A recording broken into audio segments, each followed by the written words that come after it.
Florida's Pride Parade has been canceled due to the state's anti-drag bills and all of the basically anti-LGBT sentiment that's going around there. The Florida Pride Alliance has canceled its Pride Parade and restricted other Pride events to people over 21 in anticipation of Republican Governor Ron DeSantis signing a far-reaching anti-drag bill into law.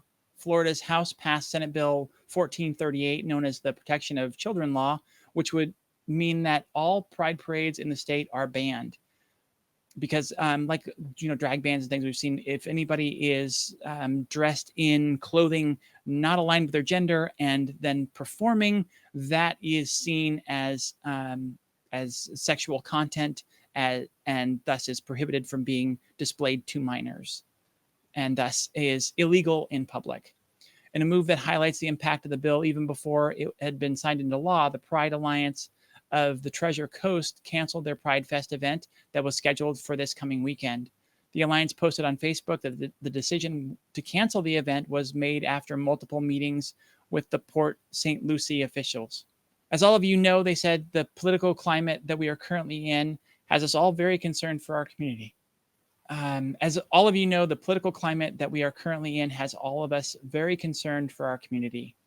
The city has decided that with the likelihood that the governor will sign the latest bill into effect this evening, we will need to be on the side of caution, and that has required us to make this necessary change.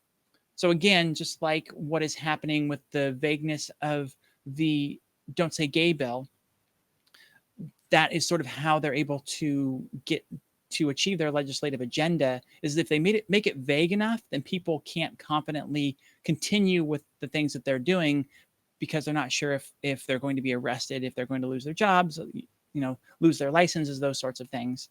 So unfortunately, that is another case where DeSantis is winning out. We'll see. We just had it announced that Disney World is going to be hosting a large Pride celebration. So we'll have to see how that pans out. We have a couple months left before we have a month and a half left before any of that has to come to pass. So we'll have to see what legal challenges are in place and how that law progresses if it stays on the books.